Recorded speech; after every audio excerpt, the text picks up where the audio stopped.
Welcome to Backstory and Beyond. My name is John Daniel, and I'm humbled to be your host.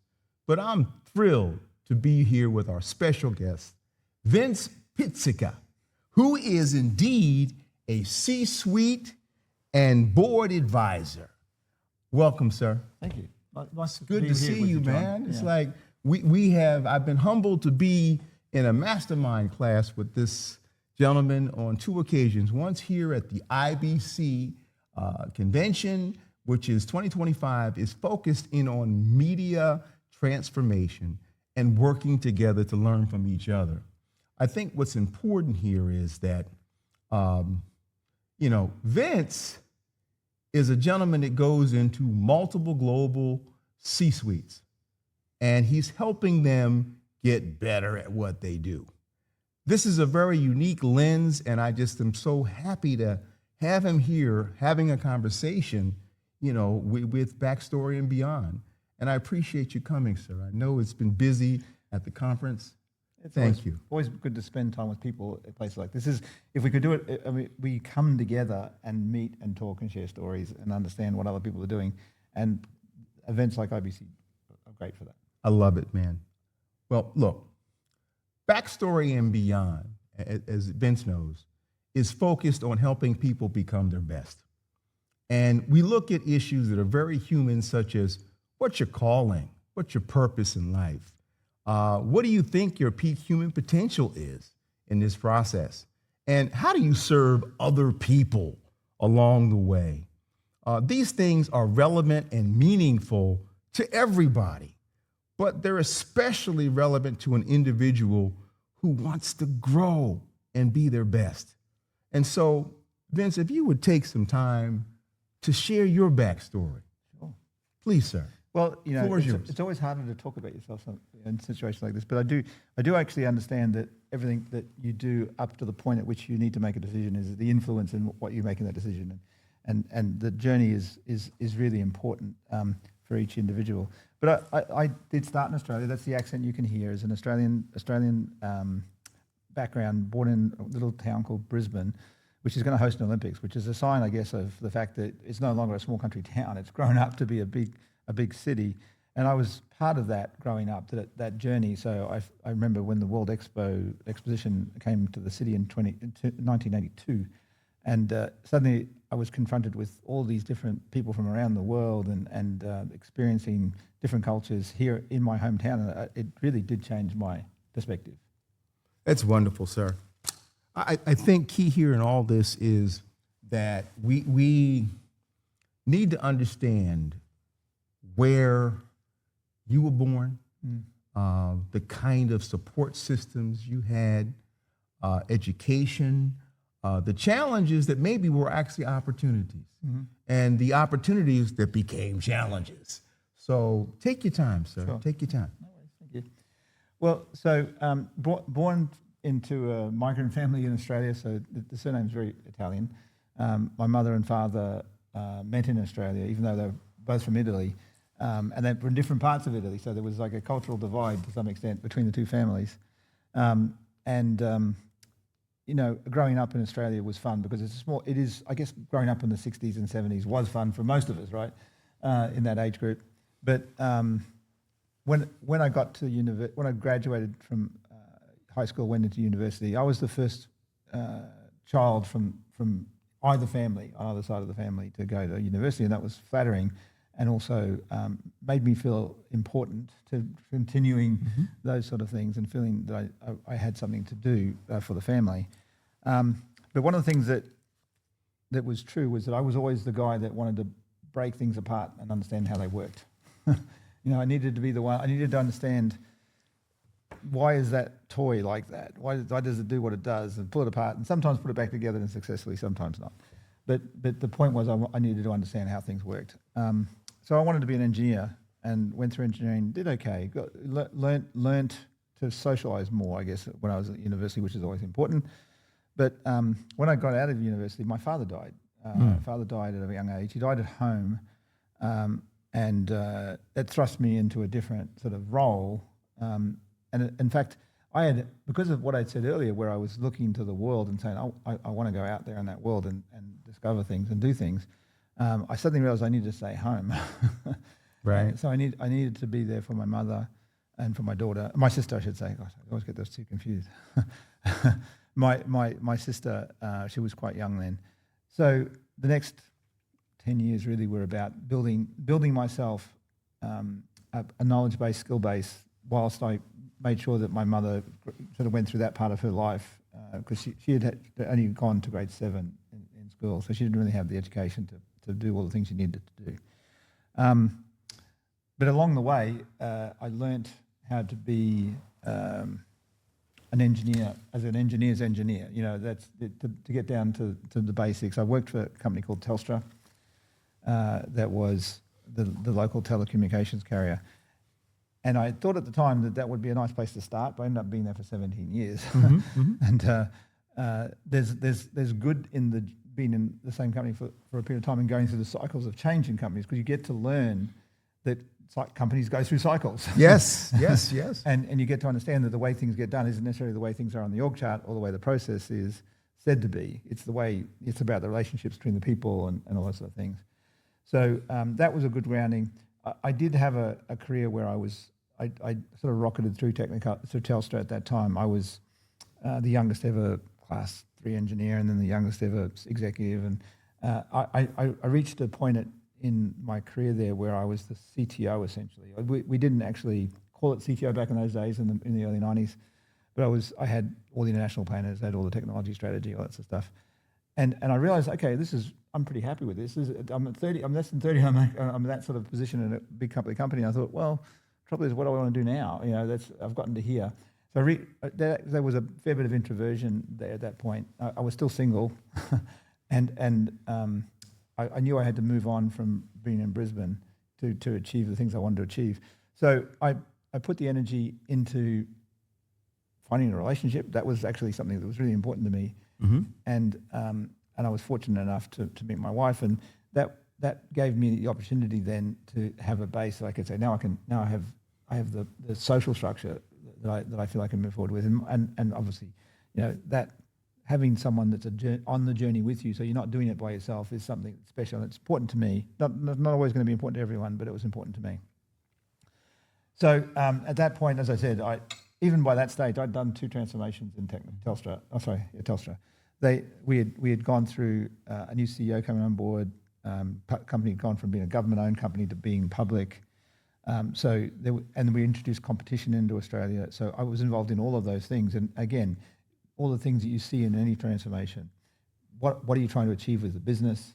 How do the people in the organisation make that change? How do you get from where you are to where you need to be? And I was fortunate to have very good mentors and leaders that I was able to learn from, both at the CEO level and just as a coaching type level executive in Telstra. And I benefited from the fact that Telstra was a really powerful company. Well, you know, it's interesting. Just reflecting on everything you've said so far, and it's rich. Number one, you made a choice to go support your mom when your dad passed away. And I think that's hugely important. It speaks to your character and your conduct. It followed. But then you went, as you began to talk about your career, into discussing mentors and people that were circles of support. These are salient points and pearls of wisdom for people to seek out. And that's the whole point of Backstory and Beyond. What are some of the patterns of power? And mentorship is one of them. Yeah. Caring for the loved ones and even people that you don't know. Yeah. You know, it's better to give than receive. And I think these things tell me a lot about who you are in terms of character immediately. And I knew this up front. There's a bit of a sense that comes from these things, just like I sense it from you. So thank you, sir. You're very kind. Yeah. But look, man, I don't want to stop your roll. Keep on going. All right, no worries. So where I was going in my life at that stage, I knew I wanted to lead people. You know, I enjoyed leadership. I enjoyed working with teams. I enjoyed seeing outcomes. I am a sports-oriented person. I like basketball. I play squash. I play all team sports. I very rarely play the individual sports because I like being a part of it. Hold up. Who's the GOAT? Who's the GOAT? Well, I'm going to say that in a few years' time we might be seeing something about Steph Curry, but at the moment it's Michael Jordan. I can't get my mind around LeBron just yet. Steph Curry. Eventually, I think not. No, yet. no, no, no. Steph Curry is very faith-oriented. Yeah, When he shot his 4,000th three-point, yeah. he asked Gotham Chopra, who I interviewed, to come and watch. Let me tell you what Steph did. Steph scored the 4,000 point. After the game, they had a party. Uh-huh. Family was there, friends were there. Then everybody left. Really? Steph had been drinking a little champagne, but not a lot. You know what Steph did? Steph went to the weight room. Yeah, I know. Then he got back out on the court and started shooting the ball. That's exactly what I love about that. And that's true of, you talked about Kobe. It's that passion for making the right, dedicating what your skill set is and focusing on developing the skill set. The old 10,000 whatever hours you have to do. Yes, sir. I think it's critical, and it sounds like that's what you were doing along the way. But you continue with your story, please. Sure. So, I think that at that point in my life, I was trying to build the skill sets to be a leader, and I'd learned a thing called the Myers-Briggs framework. And Myers-Briggs. Myers-Briggs gave me a lot of insight into how to communicate with people, and understanding straight away that actually I might be talking a language that person doesn't understand, even if I believe passionately what I'm saying, I'm not communicating to them. Yes, sir. So those sort of things that you pick up as the frameworks in your life that you've worked with and learned, absolutely, give you the opportunity to. Yes, sir. So I went from that sort of investment in my time, and I should say this is one of the frameworks I do use, is that especially when you're operational in a business, you still have to carve out some of your time to invest in yourself. Right, that's the old sharpen the saw thing, the 7 habits of Stephen Covey. Mm-hmm. Make sure you spend the time to invest in yourself, because that's the way you can reflect on what you've learned and make it useful going forward. As you use the word habit, and I like Stephen Covey, I think about basic human words like using your head, your heart, your habits, and your hands to get things done, 4-H. Mm-hmm. And I think Covey really moved that forward well, even in terms of time management. Mm-hmm. So I appreciate you bringing him up, but go ahead, sir. Yeah. Okay, so, and that's when I started to see something that happens when you have changes of leadership. Because it's funny that we certainly we look for inspirational leaders to help guide us on what we want to do, but it's also useful to learn from leaders to do things you don't want to do. Hold on. Say that again. Say that one more time. That's powerful. Well, I think it's important to learn from leaders to do things that you don't want to do. So when you see a leader do something, and look, we all make mistakes. Leaders make mistakes. And so I'm not going to punish anyone, but when you see someone leading and making decisions that was the wrong decision, what can I learn from his decision that I don't do it? And so I did a bit of that too. But at that point, in Telstra, I realized my direction and where I wanted to go as a person and as a leader was not in that company. It wasn't the leadership style I wanted to work within. It wasn't the culture I wanted. So I started to look for something else. And that's, again, my team-oriented thing. I was looking for somewhere where I could be a part of a team that I think I respected. And I left Telstra in 2001. My wife and I, the story, I do like to tell this story. My wife and I had met in 1995. She went overseas to live in England for 2 years. And so I immediately went from someone that I'd known for 3 or 4 months to communicating over distance and making the relationship work over distance. And that actually is really hard. You talk about knowing if you love someone, making sure that you don't lose contact with someone that lives a long way from you. You have to be efficient with your communication. You have to be purposeful. And that, I think, I'm saying that because I think it does help when you're thinking that way in anything, but in a relationship, it's very important. Well, you underscored that love is part of success. Having somebody that you love and treating them with respect and kindness and having forgiveness, too, along the way is very, very important. And again, another pearl of wisdom from someone who's extremely successful and serving others to be successful at the global level. Please continue, sir. Sure. Well, and the thing for me, as I went through that journey with my wife, was, firstly, it made me bond in a way with her that's very important. But secondly, I wanted to be able to take the lessons of listening and having that passion about someone into the next phase of my life. So I went from there to a vendor side of telecom. So I started my career in telecoms, not media entertainment, where I am here at IBC. I enjoyed being at the top of what I did. I know I was one of the leaders in Alcatel, where I went at the time. I'd been a leader in Telstra, and so that recognition. I guess there's always a bit of ego in knowing that you're doing what you're doing well, but knowing you also can be better. Yes, sir. Yes, sir. And so I managed to make my way up to Shanghai. I was basically the Asia Pacific CTO for Alcatel. And so I moved to Shanghai, and we lived there for 4 years.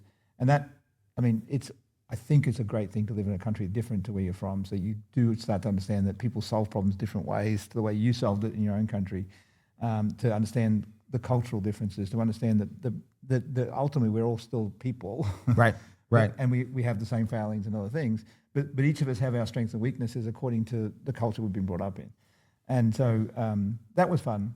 But it also gave me a network, and I know that's another part of this success story is recognizing that when you relate to people, it's the people that's important, not necessarily the role they're doing or the function they form in a company. And I was always able to relate to people. So the power is in the person. Yeah. And this is something for any leader to recognize as she or he is working to build that team, as we talked about before, like a coach. Yeah. Because each of them has specific skills and talents. I appreciate it, sir. Salient points of wisdom. Please go ahead. So for me, that building networks is just natural. It just feels like something to do that is a part of getting your job done, but it's also about being a person and a human being and able to relate. And there is always teams in your life, right? So there's the team that you lead, there's the team you're a part of, there's the team that you're working for. There's teams inside your life and inside your work life and outside your work life.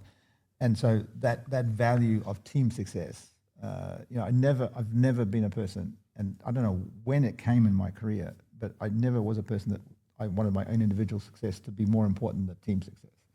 And I think that's still something I feel today, right?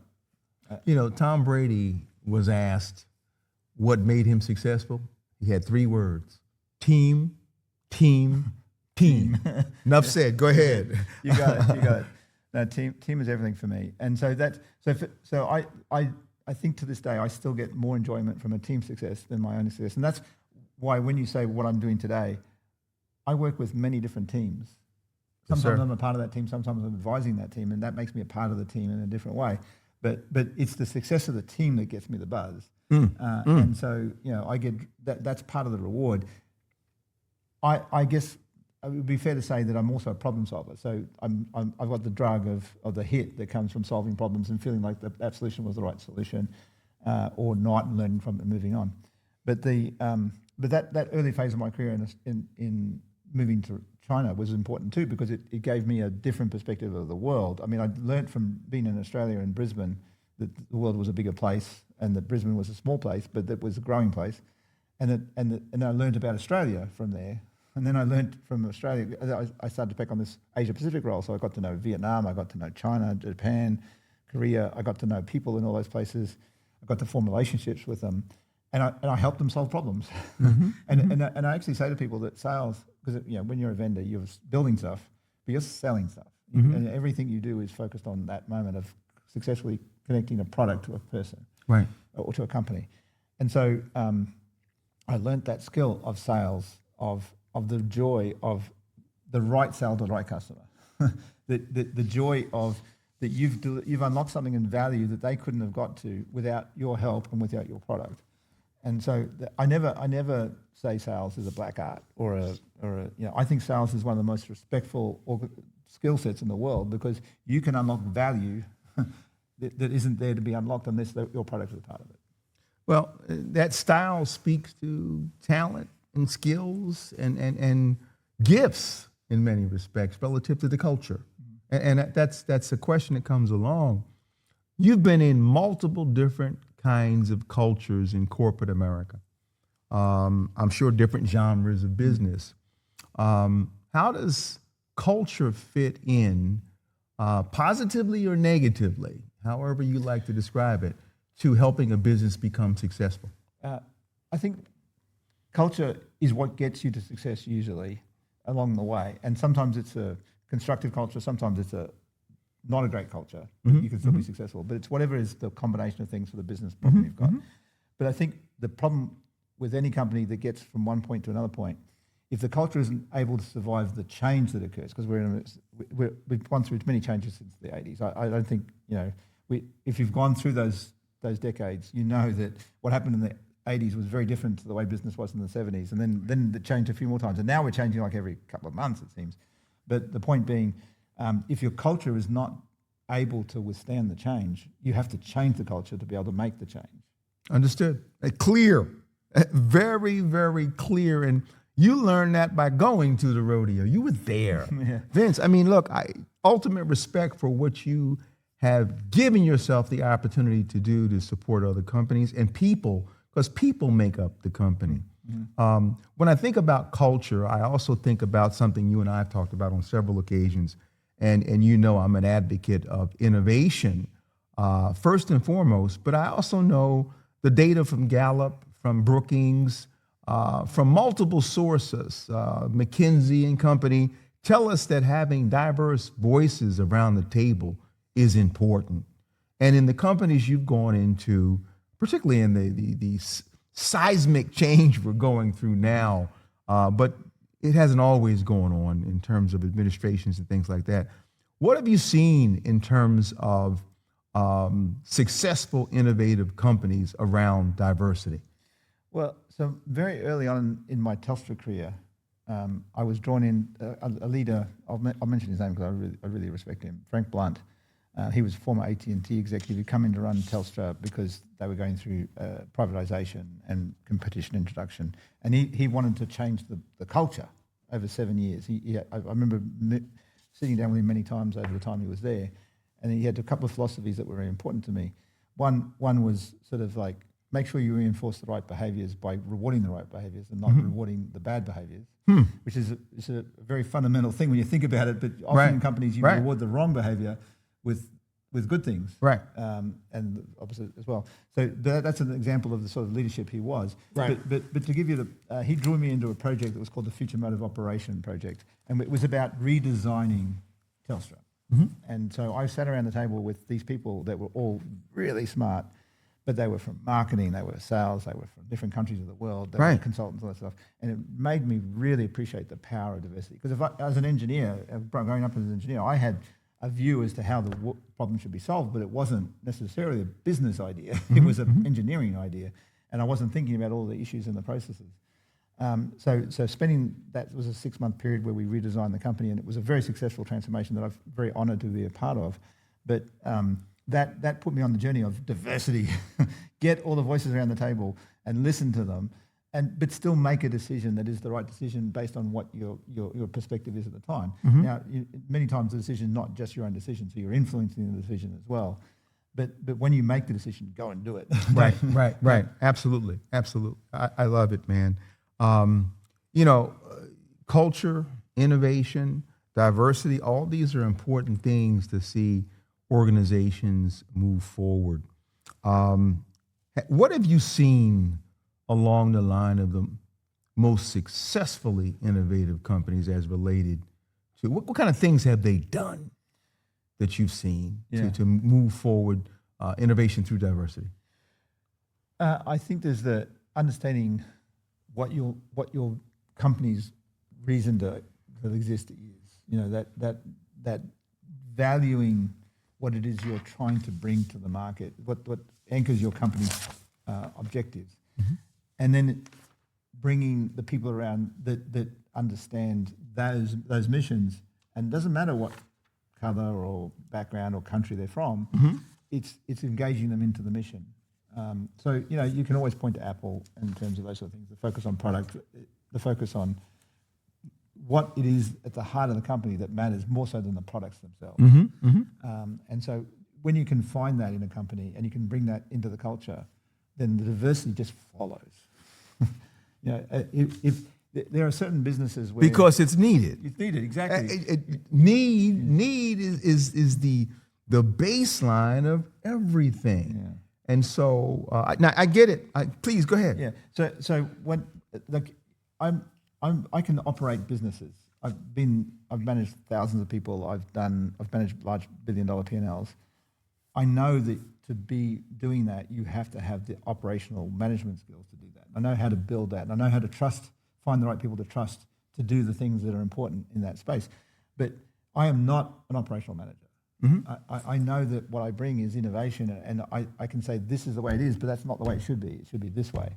And so that needs people who have different perspectives. If you're doing something and you want everyone to do that well, you've got to train them to do it, and they've got to do it that way.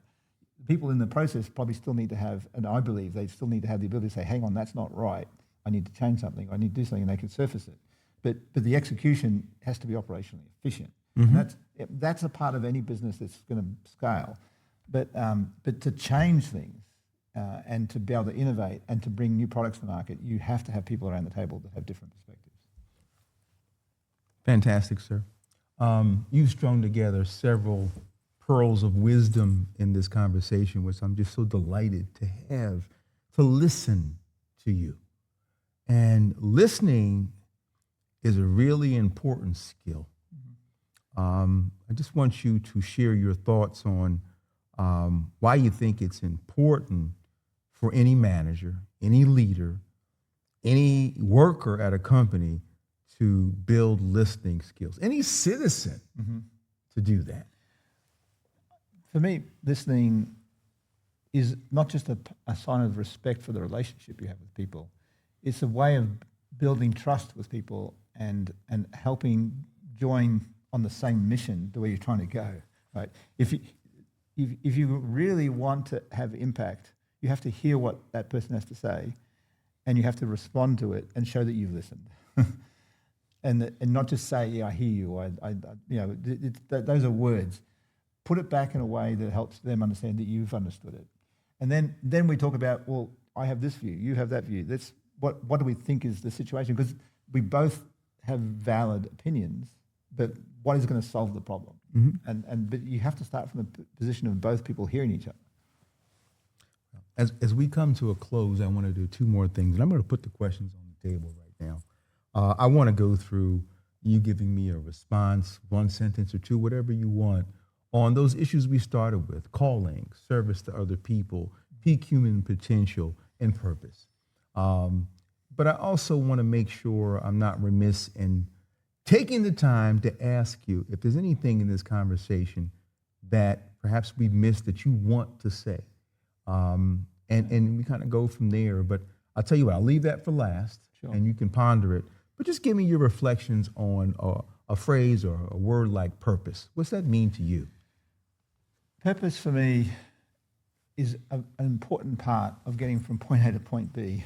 Because first, if you have to work out where you are, you've got to go there. Yes, indeed.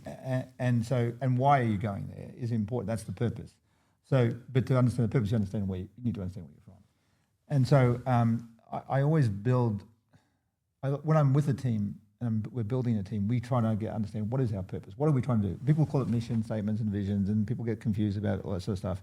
But what are we really trying to do as a team, as a company, as whatever? That's important to me. Because if the mission is the wrong mission, or if the purpose is the wrong purpose, I don't want to do it.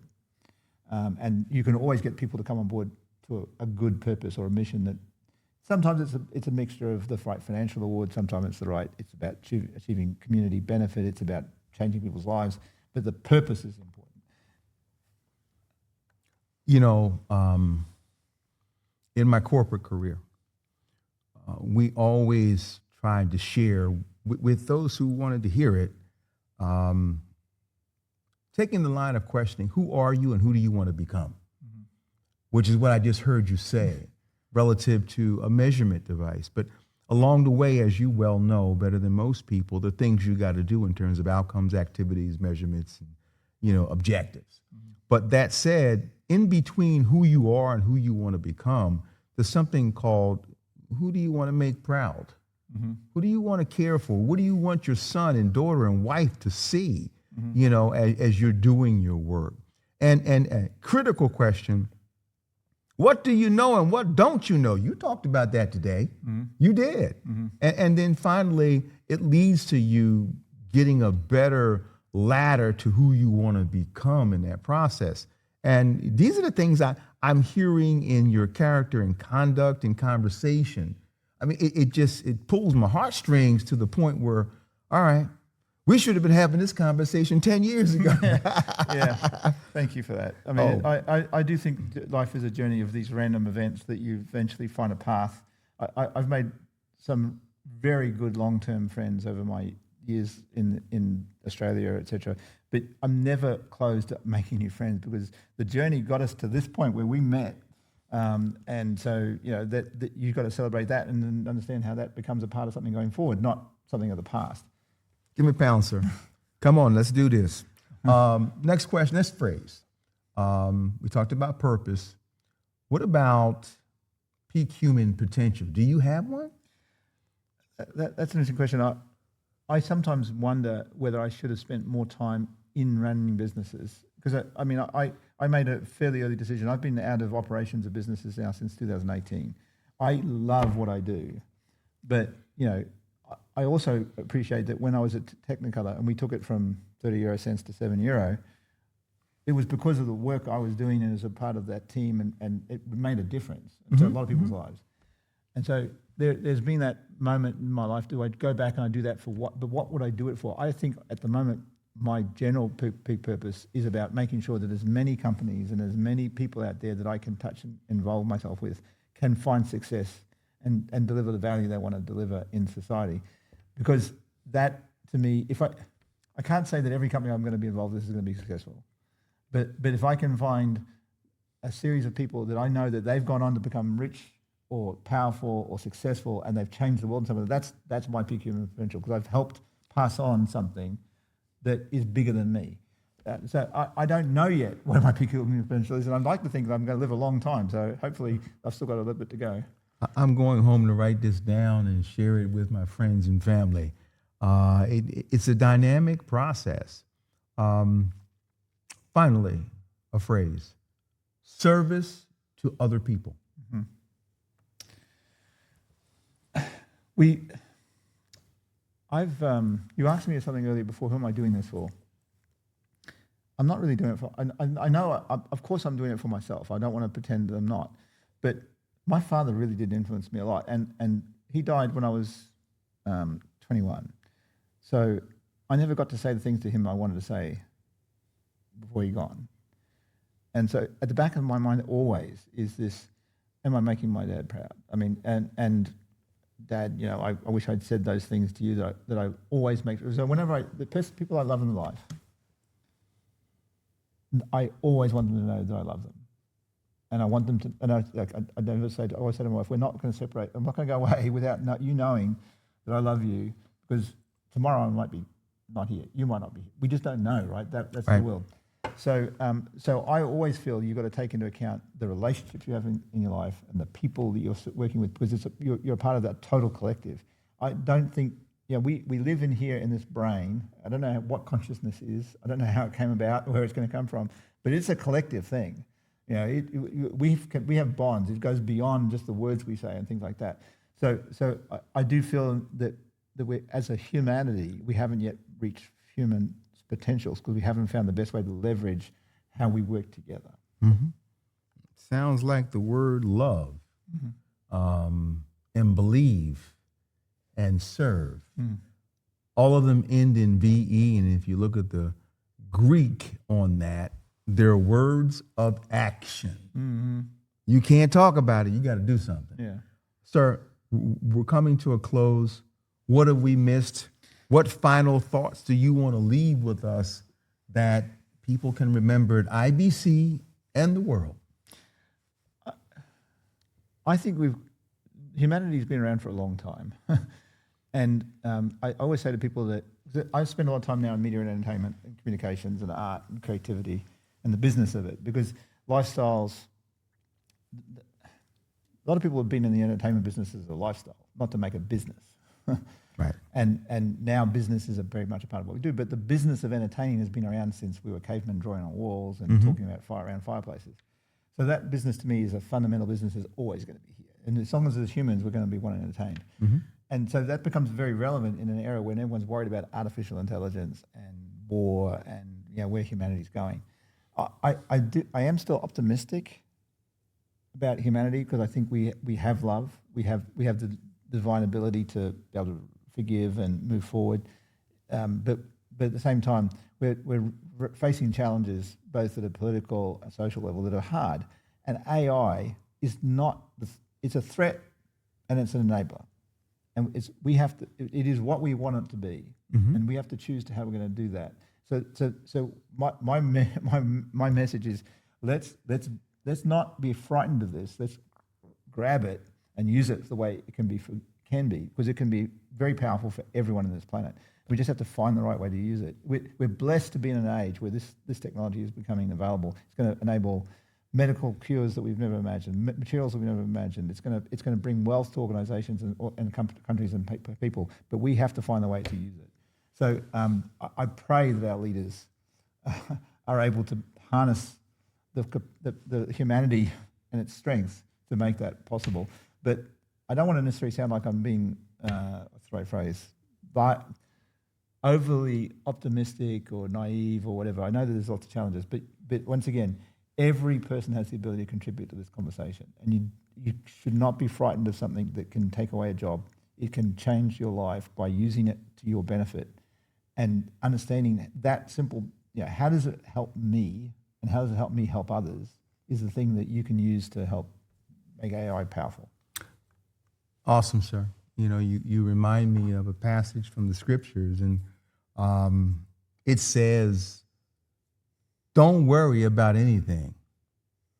Instead, pray for everything and be thankful for whatever God answers you with. That's right. And that's life. That's right. Because you don't know what's going to change at any time.